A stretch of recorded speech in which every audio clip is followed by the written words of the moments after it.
mga nagtatanong po ulit kung anong gamit kong camera, ang gamit kong camera ay Action 4 ng DJI. That's Boy Labo.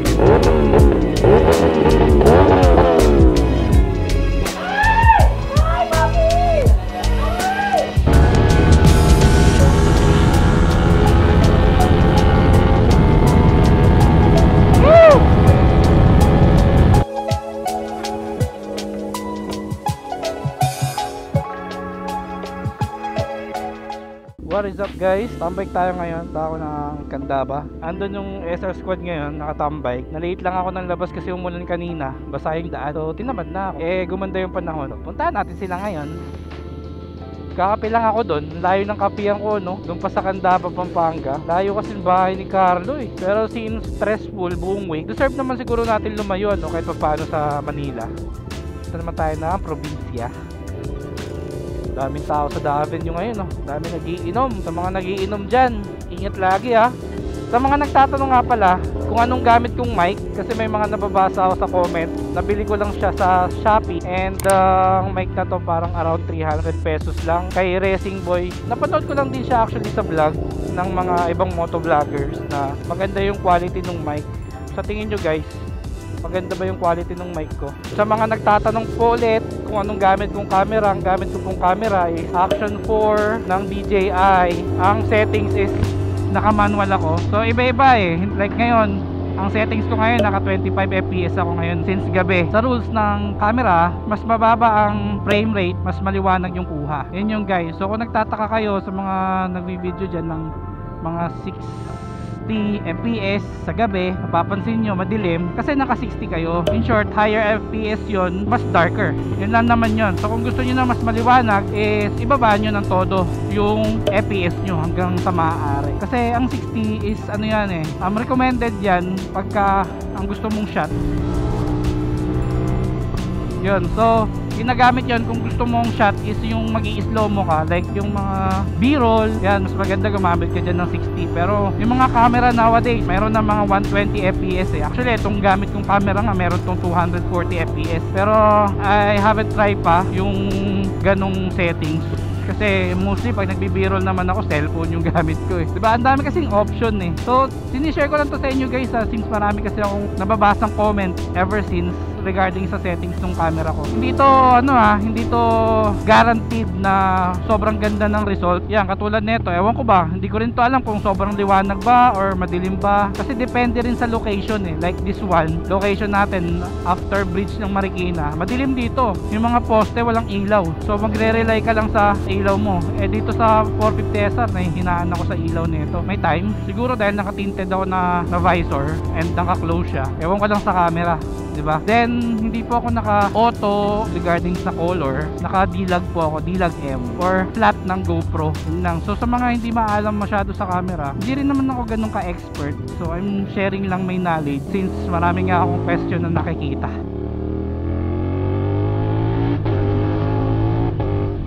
Next na tayo, papaka-traffic. Sabado kasi, alam nyo naman pag Sabado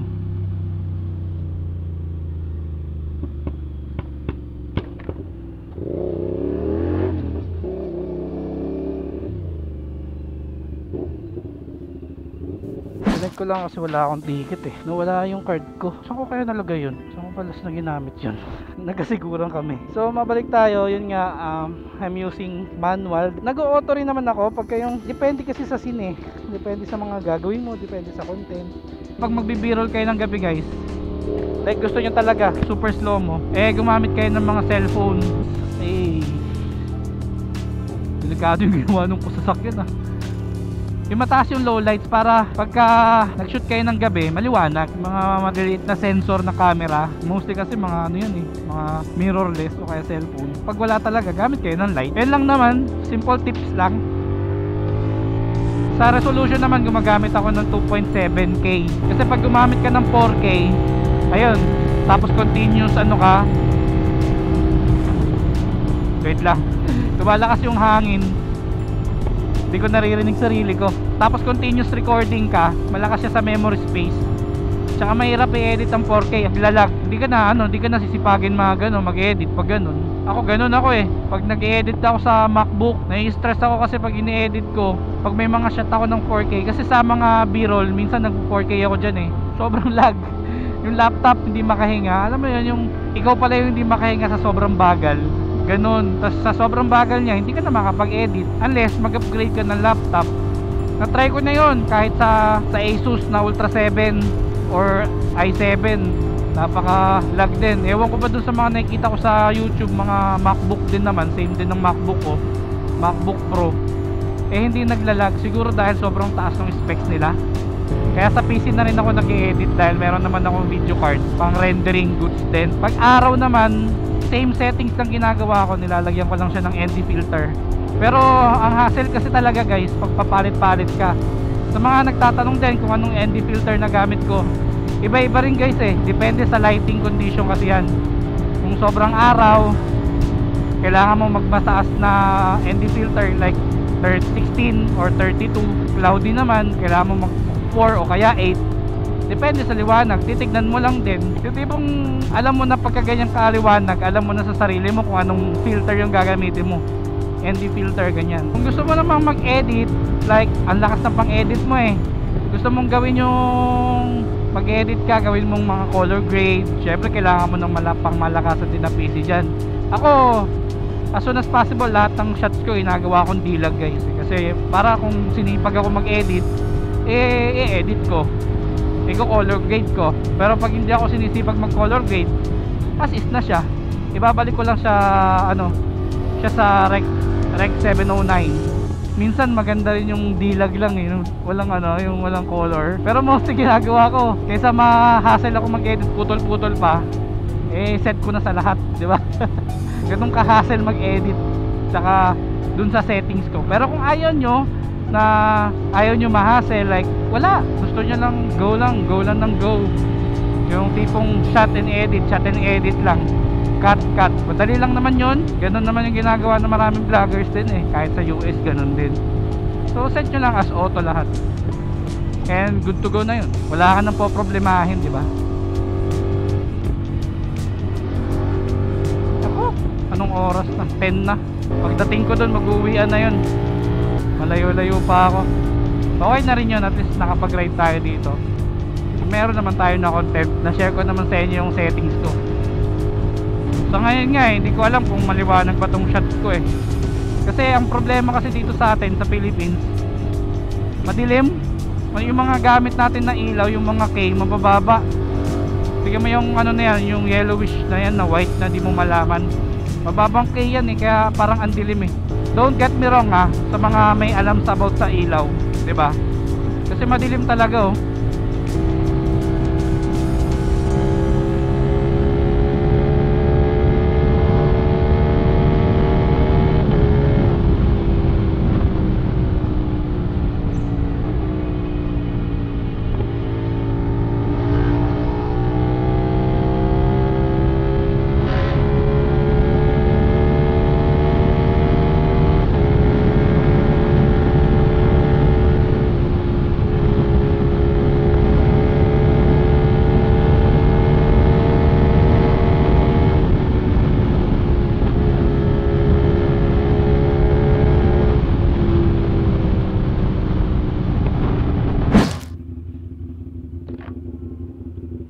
Mindanao up.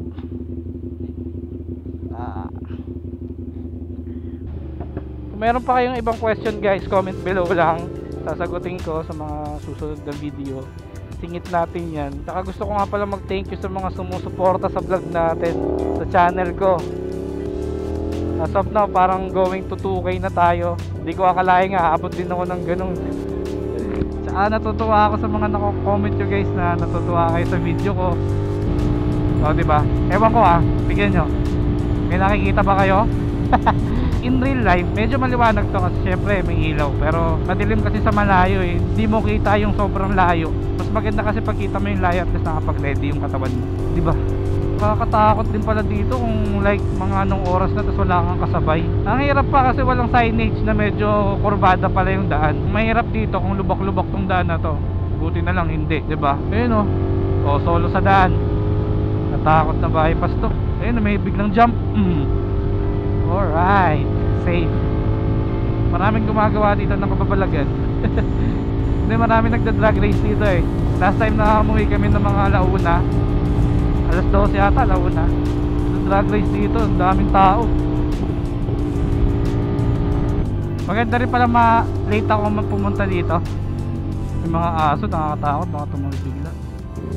Kasi walang traffic, di ba? Pagka may liwanag kasi pumunta ka dito, may haba ng traffic nito, itong lugar na to.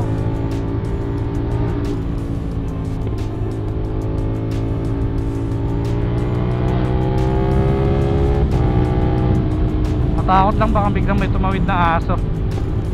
Ang kaipot kasi din ng daan. Last time nakasagasa ako ng aso, patay talaga na pasintabi sa mga kumakain. Anong nasagasaan ko, lumabas yung tae, tumalsik sa gilid ng motor ko na fairings. Pati umabot hanggang ano eh, hanggang rear set, pati yung sapatos ko may tae eh.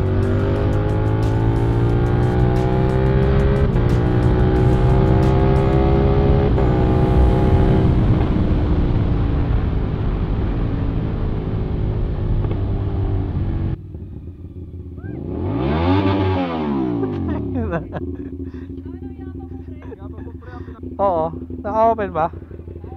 Oo, naka-open. Ito ano mo, ito thumbnail mo, okay no? Lagam mo na Ha? thumbnail ka Ricky. Oo, kunwari lang. Alam ka, pinarinig mo lang sa amin QS mo eh. Legit ba, legit? Uy, ba't ka nag-ML dyan? Ha? Wala, sa bahay lang. Tulog. Hi, Papi! Anong meeting yan? Ano, usapan tax. Ano? Sabi ko sa'yo, hahabol yan eh. Walang ulan eh, walang ulan. Ito artista natin bago, Norbs. Oy. Nag-away kayo? Nag-away kayo? Oo. Hindi, joke lang.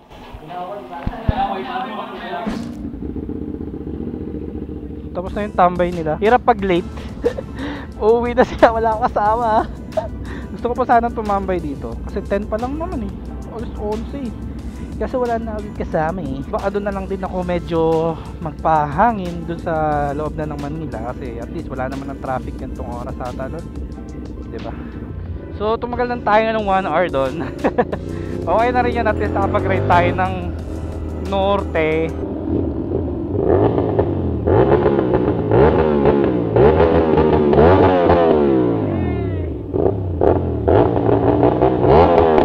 Okay na.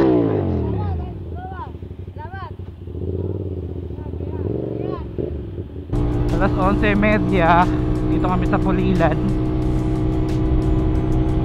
Sila Jabez nagsasakyan. Tsaka si Danny. Mga senior kasi hindi na yan pwede sa sports bike. Ewan ko ba sa kanila bakit nag-i-sports bike pa sila. Mga senior naman na sila.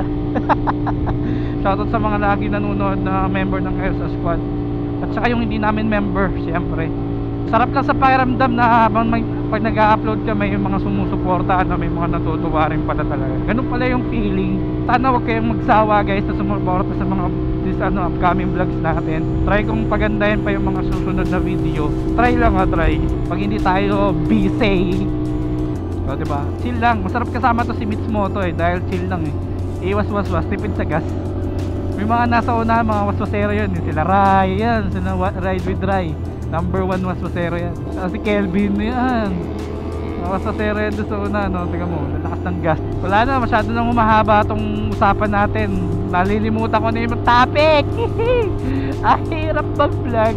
Maraming salamat kay Carlo sa pag-host ng Tambay. Ngayon si Rayo, papaunahin niya tayo tapos biglang babakbak yan. Guguhit yan mamaya-maya lang. Tayo nyo lang guys. Comment below guys kung kumusta yung settings natin today. Ngayong vlog. Kumusta siya? Okay ba? Maganda ba siya? Kahit sobrang delay, wala namang makita. Wala tayong view. You know. Woo! That's right with Rai. Ang inyong number 1 idolo. Kaya yung OBR niya iniwan niya dun sa sakyan.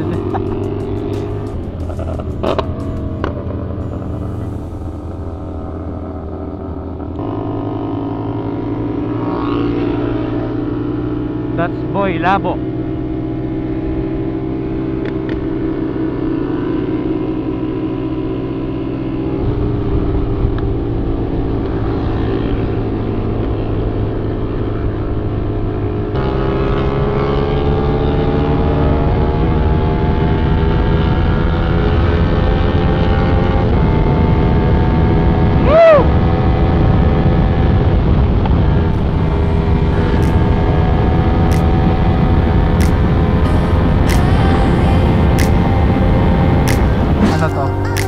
nagbantay. Yay. Yun lang, and see you on my next vlog. Bye bye.